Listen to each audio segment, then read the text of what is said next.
I can really never hold a job. Like I could never hold a job past like 90 days because, it never felt right. So I always try to start different businesses. I started a used car business. It didn't go my way. I lost capital. I started a bottle redemption company. It was lucrative, but I didn't have the capital to really scale that. And I realized that every time I started a business, the reason why I couldn't really scale it was because of lack of capital, lack of money. Right. So I started to learn more about credit and how to leverage it and how to use it. And that's when I started transitioning. While I was in nursing school, I started to learn the credit game, start my credit business, and take off from there. What's going on, family? Welcome to another episode of the Digital Empire. I'm your host, Markus Turner. We are here at another amazing edition. Look, I'm talking to you all every single episode about how to be able to create a six-figure digital empire. And some of y'all haven't taken action yet. Y'all just, for some reason, life haven't slapped you in the face yet where it's like, yo, I'm tired of being at the place that I'm in right now. I'm tired of working my 9 to 5. I want to create a business. I want to become an entrepreneur. I'm tired of working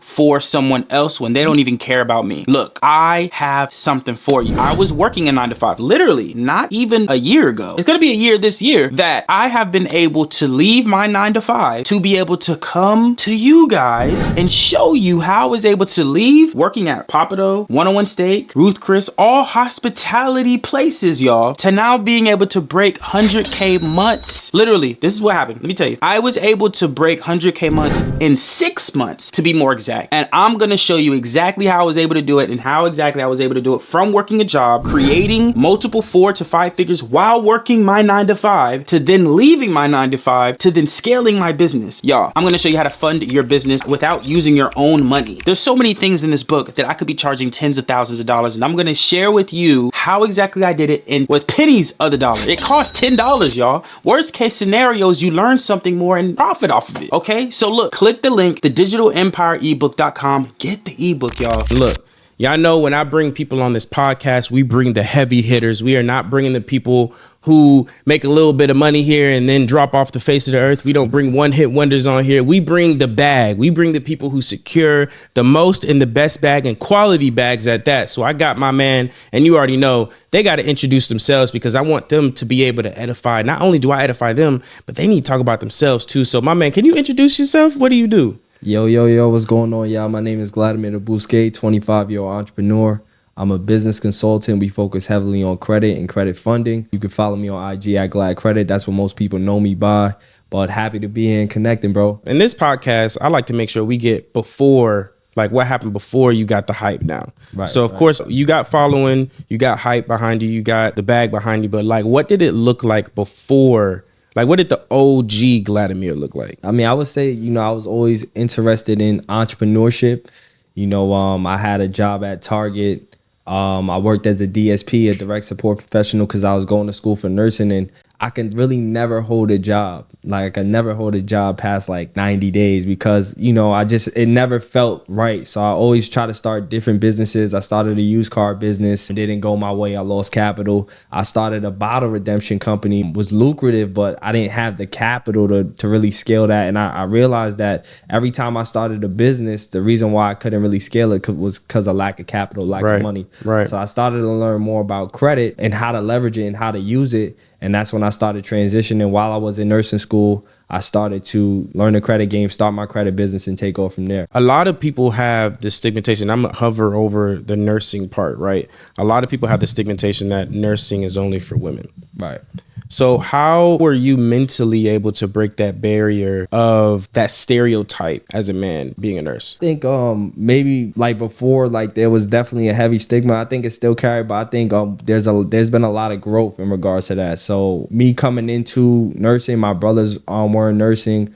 And we had a lot of men, even my educators were nurses as well, were male nurses. So I think the industry has grown a lot in regards to that, and it's become a lot more inclusive. So I would say, it was a very solid process for me, being in nurse school. Okay. So for people who aren't in nursing, like break down, like what does a nurse do? How does it help people? Like why did you decide to get into nursing out of all different career paths? The reason why I really chose nursing is because my mother is a nurse. She's been a nurse for 20 plus years. And, I saw the impact that she has. So my ultimate thing is impact. So I knew, I wanted to do something where, of course, I can earn income, right? It's a six-figure job, but also impact lives and help change the community. So, that's why I got into nursing, but I saw that it wasn't really the path that I wanted to go down because I realized my mother got very sick as a nurse. Because as a nurse, sometimes you take care of people so much that you forget to take care of yourself. It is a very stressful job.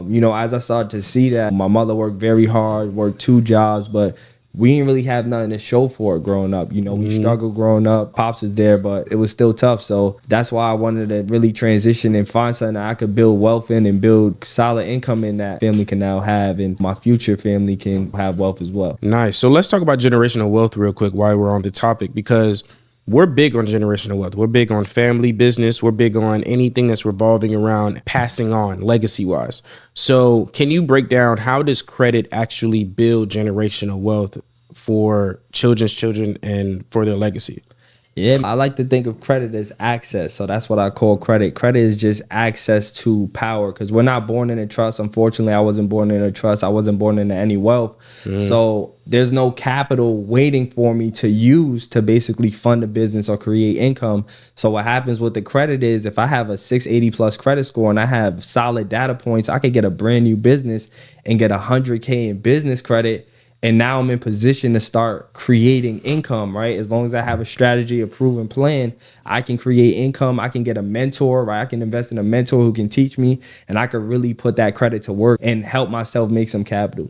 So I would say it's just like it's a jump start. It helps you create income fast, because the average person can only really save $200 to $300 a month, and that's on the high side. So how long would it take to save $20,000 to invest? Exactly. $50,000, right? It's really not possible. So credit gives you that, that fast process. Right. So speaking of credit, right, can you break down the steps of how to repair, restore your credit? Yeah, 100%. So it just really depends on where you're starting. So for myself, when I started, unfortunately for me, I was in a solid position. I didn't have any negative accounts, negative remarks. I did have student loans, which a lot of people look at student loans, they want to remove it from their credit, but student loans actually played a key role in giving me a lot of credit age. So I had solid student loans, and I had a credit card with Discover for like $1,000. Right. So my first large limit was 10K. It was from American Express. They actually gave me a solid limit. The reason I actually got into credit and funding was because my brothers were tapped in, and they had put us on to, a certain group that was supposed to get me funding in capital. Right. So I was around 18 years old, and they were saying they could get me 100K in capital, 100K in funding. So I was like, all right, let's do it. And I would have been down too. Right. So we ended up getting scammed for our bread. Put up Dang. like 5 bins. I didn't have no money. Put up like 5 bins all together, me and my brothers, and we ended up losing that capital. But what it opened my eyes to was like, if they said that they can do it, what is possible? So I started researching, I started looking at different things, and then finally I started getting personal funding first. Got some personal funding, got over 100K in personal funding. Then I started my LLC in June of 2020. And then I started to get business funding. So really over the course of a year and a half is where I accumulated that 500K. That's crazy. So when you get the personal credit taken care of and then you open the LLC, like what are some steps that people aren't aware of about opening or getting business funding? Right. So I would say a lot of people, especially getting into business funding, don't think that they can get money, right? They don't understand that you can use yourself as a personal guarantor and actually get business funding right away. Also, the proper structure and how to set up that LLC the right way. A lot of people are using their home address, which you shouldn't use, because it's just not, you just don't look the right way to a company when you go in to get business funding. So for example, you basically want to set up your LLC as a separate person, right? You want them to have its own social, right? That's that EIN. You want it to have its own address, its own business phone number, right? Setting it up the right way. That way, when you go into the bank, you represent yourself the right way and you can get, capital. Also, different things like when you're putting down your funding application, you never want to put yourself as the owner. It's better to be put down as like the president, right, of the company or the CEO, because now you look like you're getting paid from your company rather than giving out all the payments. Like small things like that can affect your application and prevent you from getting lending. Also, using things like projected income and household income can play a key role in getting a lot of capital as well. Got you. That's nice. So I also heard that when you have an 800 credit score, you look too perfect. Like people get denied. Like there are people who have 800 credit scores that get denied. So can you break down why exactly do people get denied at even though they have an 800 credit score when 800, 850 is like ideal. Can you break that down? Right. So, I mean, in my experience, I haven't seen it, right? Because we structure the profile the right way and we make sure you get the funding. But I would say sometimes what happens is a lot of people worry about the score only and not the actual profile. So you can have a 750 credit score like myself. I had a 750 credit score because I had student loans and I had one credit card with solid payment history. And I had a 750, but that doesn't mean that I can go and get 500K in funding. Correct. Right. So the profile has to be structured the right way. You want to have 5+ accounts on your profile. You want to have solid credit age, which you can build out with an authorized user trade line if needed. Right. And you want to have, really just the proper data points when it comes to getting the funding. Got you. All right. So when it comes to people, like you said, you have to build a great credit profile. So what is the definition of a great credit profile? Like, what would you say a great credit profile looks like? Yeah, I would say 5+ positive accounts on the file, right? You want a mixture of accounts, meaning like installment accounts, which are your mortgages, your student loans, right? You want to have revolving accounts, which will be your credit cards, right? When it comes to business funding, having a credit card on your profile with like at least like a $2,500 limit for at least a year is solid because it shows that you've had a card that you've maintained responsibly. Less than 10% utilization on the credit file. So making sure you're not using your cards too much during the time that you're trying to go for business funding, knowing that your statement dates are when those balances report. So having the balances paid down by that time, at least 4 years of credit age. Like I said, you could build that with a trade line if needed. And really, that's a strong file. Less than 3 inquiries on a profile across all 3 bureaus. You don't want to look like you've been applying for credit and within that last 6 months to a year, before going for funding. So why 3? We just been seeing 3 as a data point. We've been seeing banks when they look at the profile a little bit over 3. A lot of applications start to get denied. So this has just been over time of doing multiple applications. We funded over 25 million in the past 2 years. So just doing so many applications, we've seen that, applications get denied for certain reasons. And this is 25 million from personal and business or just business? Right, just personal and business. That's nice. Right. That's great. We got a lot of catching up to do because we only got 3.5. That's what we need to do. So like, what can you break down the steps? Like what are some of the steps that you do in order to get somebody funding? All right, so once the file comes in, they go through the pre-application process where we'll have our team look over the credit file, make sure they meet all the data points. Once they meet all the data points, what we've been able to do is build a lot of bank relationships. So we've established relationships with banks like Chase, PNC, KeyBank, a lot of the major banks where we have a direct lender and we'll actually send the file directly to them where it'll go through underwriting. So you're not really going through the algorithm. Sometimes you'll go to Chase and the algorithm might print you out a $20,000 limit. Or a $25,000 limit. But when we send it directly to the lender, now he's printing out 50, 75K. So that has really increased our pipeline and allow us to get a lot more funding for our clients. So first we'll go through,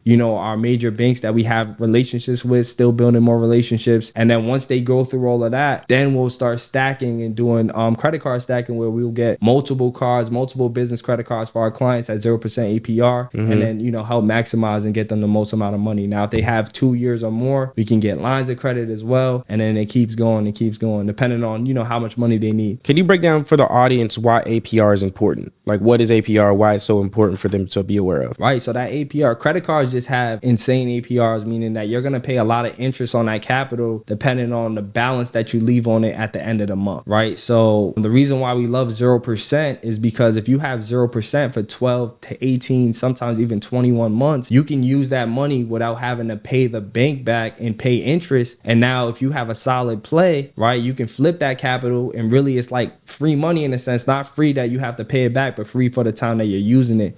That's a game changer. That's facts. What I've also heard is, especially if it's on the business side, you can write off interest rates, right? Or interests, I guess you could say, right? Because it's like on the LLC side and this is more like on a CPA type of deal, right? I'm not a CPA, so. That's, I've never heard that. And that's actually an insane play. That is a play. We had a CPA that literally broke that down. Actually, my friend is a CPA. I don't know if you've heard of Carter Cofield, right? Yes, sir. Yeah. So he's the one that told us like you can write off your interest rates. Yeah, I would hit him up in regards to like how that works. Word. But like that man literally broke it. I was like, wait, what? Word. So wait, what you mean? Like, so they also like you could write off, let's say, for example, you have a business account or a business, funding credit card, whatever, and you never pay it off. And then of course they discharge that to the collections.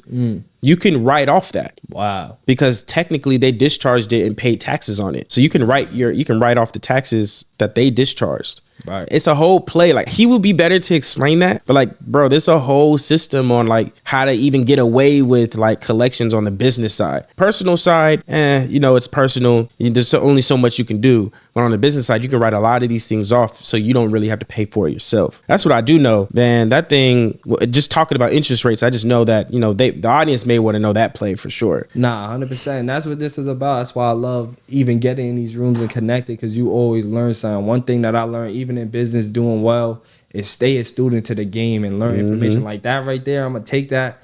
I'm gonna go play around with it, and I'm gonna go learn. That's good. That's a game changer. That's I can facts. bring it back to the community. So I love that, bro. I appreciate you sharing that. No, man. of course. This is why I'm here. This, like you said, this is the reason why community is important. You see what I'm saying? Look, is generational wealth and legacy building something that you've been trying to do? Is legacy building something that seems hard? Is something that, is far-fetched? Well, look, I got something better for you that'll literally change the game and how you view things. We are coming out, and it's already there. Literally, click the link below. We have something called a free family business workshop. This is a free training that's literally going to show you from A to Z on how to build legacy, what legacy means to us and what legacy should mean to you all. And guess what the method is based off of? The Rockefeller method. Have you wanted to make $600 billion just like the Rockefellers? Is this something that you've been struggling to do? Well, look, we got the best thing on the planet. The family business workshop is the way to go. So I'm telling you, click the link below, join that family business workshop, learn the Rockefeller method the right way, because we're literally doing the exact same thing that they're doing. The whole life policy, the trust, the ministry trust, the family trust, the private trust, showing you how to build everything from the ground up. This is what we're going to be doing. So look, appreciate you. Tap below and I'll see you there.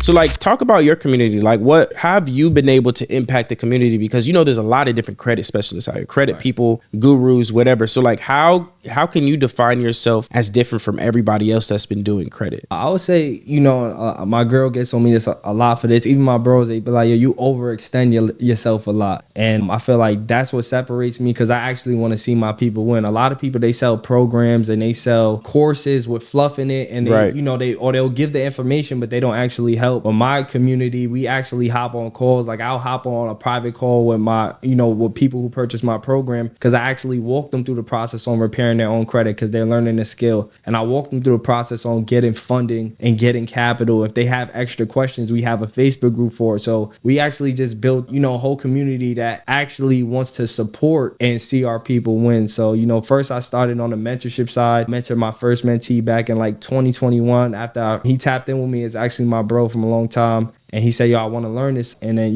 he actually ended up hitting 6 figures in 9 months. Then I got my second mentee. He did 6 figures. And in about 8 months, he did 250,000 in 9 months. 250,000 in 9 months, bro? Yeah, 250 in 9 months with his credit repair and funding company. And then my third mentee tapped in, my bro KB, and then he did 100K in 3 months. So really just learning, once I learned the game and learned the ins and outs of it, and learn like, yo, how do you get the clientele? How do you get them the funding, and learn how to really produce it and recreate it? Then I started mentoring and teaching people, and now they've been able to change their families' lives as well. That's lit. So community is important. So I'm gonna ask a difficult question. I like to ask questions that I just find difficult. Right. I'm gonna play devil's advocate for a second. I'm gonna act like I'm on your girl side, on your people's side. About the word overextending yourself, right? Do you think that is scalable? Like, overextending yourself? Like, if you were to have 1,000 mentees right now, do you think you'd be able to still give so much of yourself, knowing that just like, and then I'm gonna just compare this to like what you were saying, nursing, right? And this may be something that maybe innate family wise, right? You get what I'm saying? Because you said your mom overextended herself, health wise. So like, do you think that plays a role? You think that's scalable? Do you think mental health wise that's healthy? Like, I'm just asking. This is a personal question. Nah, definitely it's not scalable.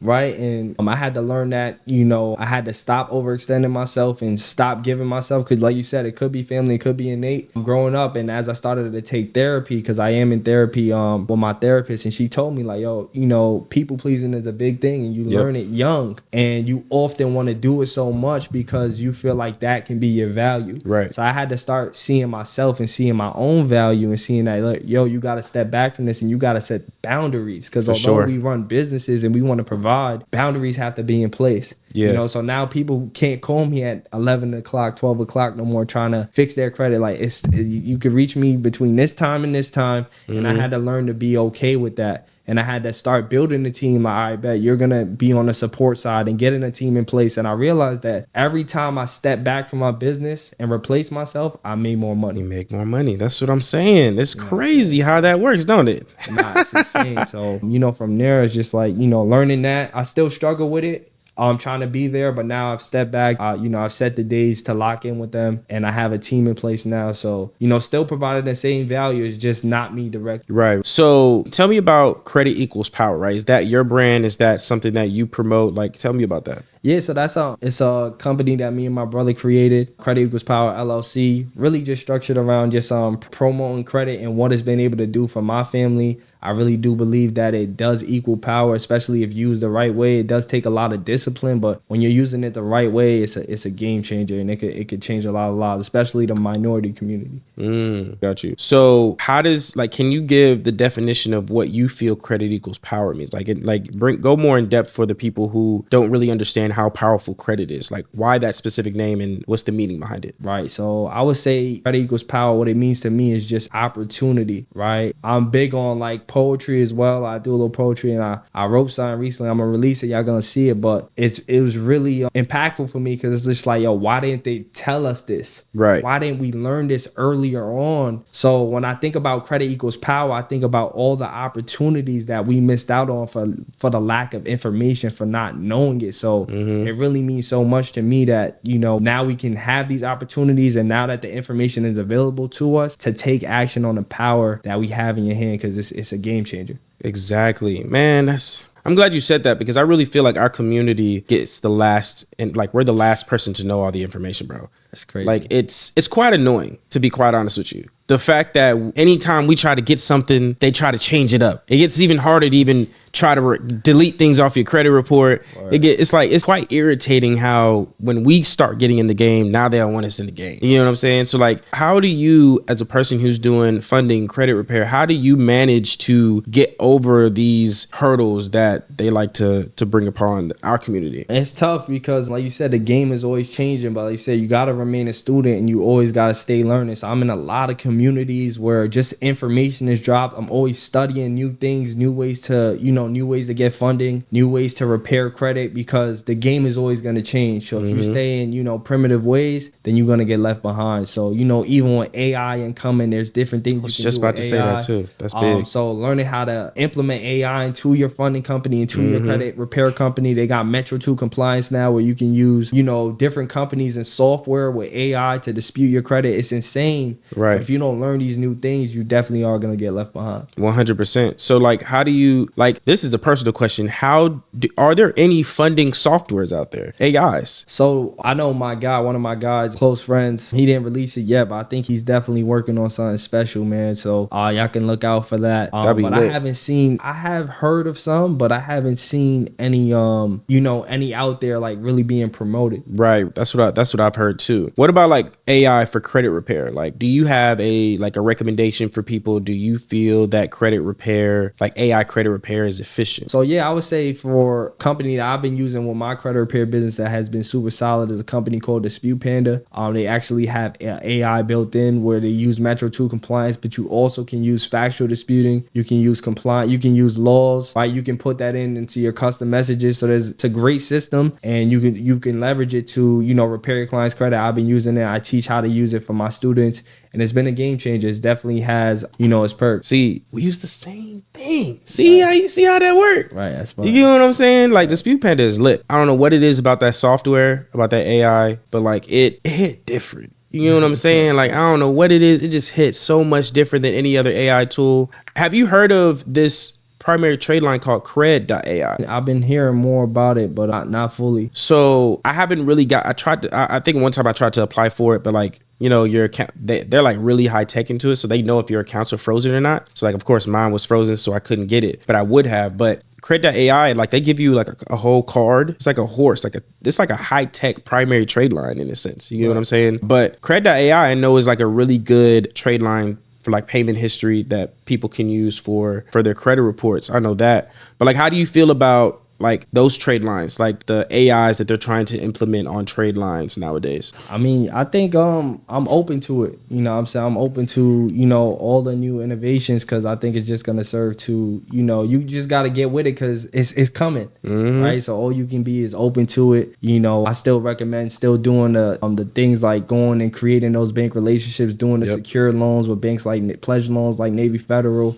and even stepping away from Navy Federal as well, because a lot of people go to Navy Fed. Yep. And There's so many others. Oversaturated. There's so many other credit unions, especially in your zip code, and that are giving way bigger bags as well. For sure, even bigger than Navy. Yeah. You know what I'm saying? So like, can you break down how exactly to build a relationship with the bank for the people that don't know? Right. So just really depending on the bank, like with credit unions, like for example, let's say you wanted to go to Service Credit Union, right? With Service Credit Union, they're based out in Massachusetts, but they're open to everybody, right? The way you get in is through the American Consumer Council. If you have a relationship with the ACC, a membership which you can create for $15, you can get a lifetime membership with the ACC. You can get an account with Service Credit Union. Now with Service, you can apply for a credit card right away after you open the relationship, and they're giving out 20 to 30K limits. On top of that, if you have a 2-year business, right, with a 750 plus credit score in New York, Massachusetts, New Hampshire, then you could get a $30,000 credit card. So you get 20K on a person, or you go get 30K on a business, that's 50,000. Sheesh. So like I said, there's credit unions giving way bigger bags. Now on the business side, when you're building these relationships, you may want to put money into the account.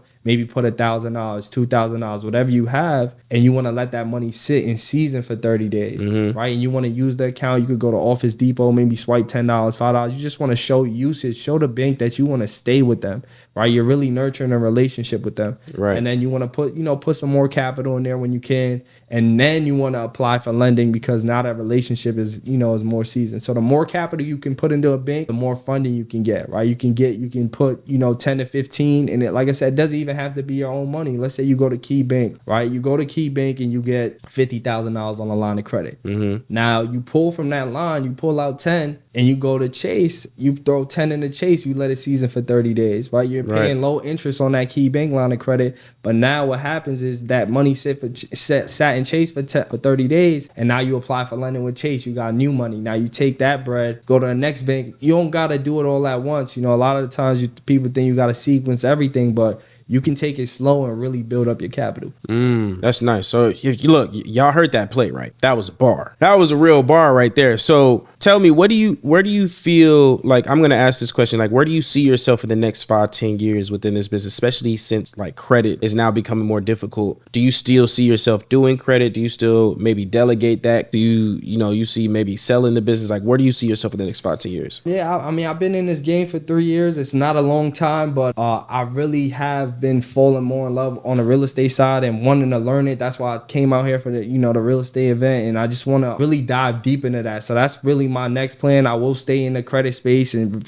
will stay in education and funding and things like that. But like you said, I'm gonna step back from that so that I can actually transition, because I'm building my team up to replace me. Right. But I will be in it, but I will be transitioning into the real estate side and also trading, which is one of my passions as well. Trading. What do you trade? Options. Is it traditional options, or is it like other types of options? Stock options, trade, traditional options. Gotcha. All right. So I mean, you got so much game. It's like I don't even know which game to even go for. You doing real estate, trading, and credit. It's like which course should we go? You know what I'm saying? So like, how are you able to balance like all of these different types of businesses that you're doing? Like what does your daily routine look like as an entrepreneur? The balance is difficult. So I actually had to step back from trading for the past month and a half, because we recently been developing with new companies and building new affiliates where the pipeline is just really crazy right now for funding clients. And I'm really trying to grow my team to actually take on that influx. Right. Or potentially even end up outsourcing some of it to meet the need. Right. But so I stepped back from that to really just focus on my funding company and build that. And on the real estate estate side is great. Like collaboration is everything because I have a team. We came together to do it. So if I'm not available, then somebody else can be on it, and that's what, where it's at. Okay. So like, can you break down like what would your daily routine, like what is your current daily routine? You know how people love this routine stuff. Right. We always go on YouTube and we like, yo, what's the morning routine, evening routine? Like, what does your daily routine look like as an entrepreneur? Yes, I mean, I love structure. For myself, it works for me when I have a plan, so I wake up around like 6 a.m. I lock in. You better than me. Boy, you already better than me. That's crazy. So yeah, I wake up around like 6 a.m. I lock in. I do, a little prayer meditation, just be thankful, practice gratitude. Then I do a little deep work. So I lock in. I just do, some studying, things like that, like an hour deep work. Then I transition over. I got my trainer. So we train around 7:30, 8 a.m. We lock in the gym. I get my money. And then the first thing I do when I get back is link up with my team so we can start funding. Gotcha. I love to start the day with funding because if you get it out early, it's out the way, and also you start the day off making capital. Like yesterday we funded 215,000. That's nice. Right. That's beautiful. When you start the day off early, we get our percentage on the back and what's to come. So it's like, damn, I started off the day and we made some good capital. It was absolutely. So now everything to follow is kind of like, it's powerful. Then after that, kind of around 11, 12 o'clock is when I get into, linking with the team and maybe doing some consultations, linking with new funding clients, building more relationships, things like that. And I try to end the day by like 6 p.m. Nice. I do too. I say between 5 and 7, somewhere around that range. Right. So like,